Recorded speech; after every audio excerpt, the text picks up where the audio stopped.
So never forget that interest you pay is a penalty, but interest you receive is a reward.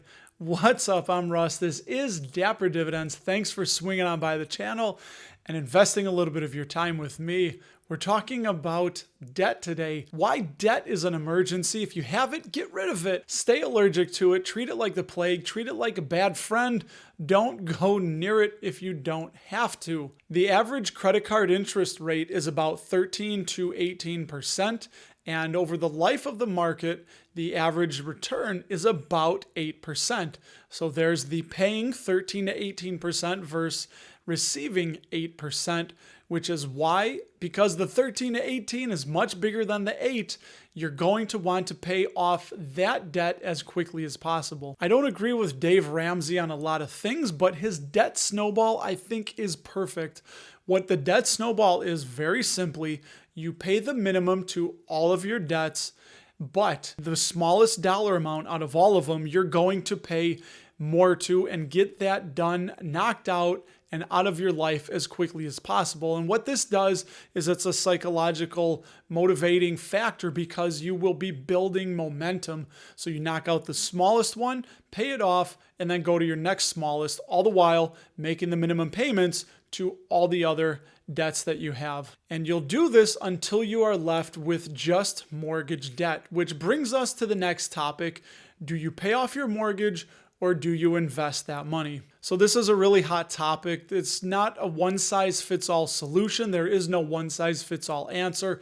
And I've gone through the range of sides, and I'll show you where we're at in a moment. But first, check out this article from Modern Dollar. This is about 3 years old, and they're extolling the virtue of why you shouldn't pay off your mortgage early. I'll have a link to the article in the description below. But just so we can get through this quickly, when you look at the numbers they use, they have a mortgage start date of 2012, a beginning balance of $250,000, the current balance, $225,000 in the hole. The principal interest payment is $1,157.79 for a 30-year term at 3.75%. So they've created two scenarios where you have an extra $500 a month to either pay the mortgage or invest with.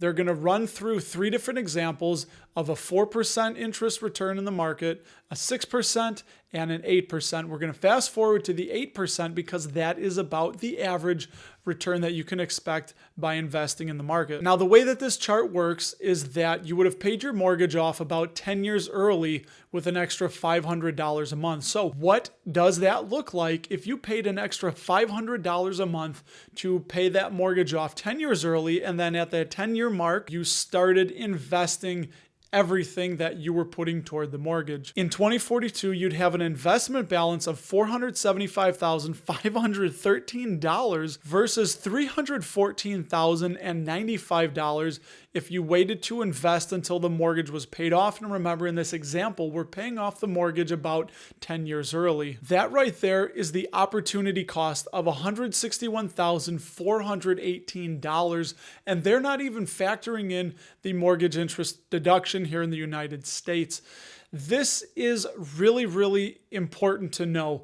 If you want to have a paid off house and not have to psychologically worry about it, then that $161,000 isn't going to matter. But pay the minimum and you will be $161,000 richer, but 10 years later. So that brings us to us and what we have done. I started out paying the minimum. Then I got really aggressive once I started getting on the right side of debt, and I wanted to get rid of this last debt because, as they say, the goal is to own a home and not to buy it. So I wanted to own this sucker. And I had seen this, but it really hadn't sunk in. So we've gotten about 5 months ahead in our mortgage payment. So we've got a nice little buffer right there. And we knocked off a big chunk of the mortgage, but that comes at an expense, and I know, of opportunity cost. So now we're at a space where I've gone back to paying the minimum, but putting the rest in investments in a taxable and Roth brokerage accounts. And what the goal is, that's going to keep growing as our mortgage keeps coming down. And what we will do is when we have enough to pay off the house, we're going to just do it in one lump sum, probably in about 7 years. That's our goal. We'll take a chunk of our taxable brokerage account, pay off the house, be done with it, and we'll still have a whole lot of stocks and investments and dividend companies paying us money, and we will have a paid off house that I will get to invest exponentially more. So to recap, if you haven't gone into debt, stay out of debt.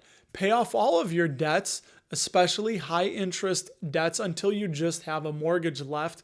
And when you do have a mortgage, you're going to have to decide if you want to pay extra to the mortgage or just pay the minimum and invest the rest. Thanks for checking this video out. And in the next one, we'll be talking about emergency funds. And remember, debt is an emergency that you want to be allergic to. Check that video out, and I will talk to you there.